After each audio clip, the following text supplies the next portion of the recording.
مهمات التعاریف علا مهمات التعاریف ببخشین التوقیف علا مهمات التعاریف از مناوی جلد 1 صفحه 320 واژه نکاح را برای ما تعریف کرده این بزرگوار.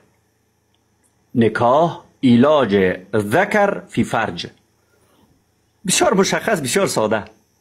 نکاح علاج ذکر فی فرج، فرو کردن، داخل کردن، تیر کردن، درون کردن آلت تناسلی مرد در آلت تناسلی زن.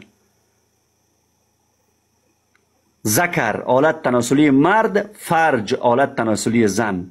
بسیار ساده، هیچ حاجت به ملابازی و مالکشی نداریم. التوقیف علی مهمات التعاریف، نویسنده مناوی، جلد 1 صفحه 320.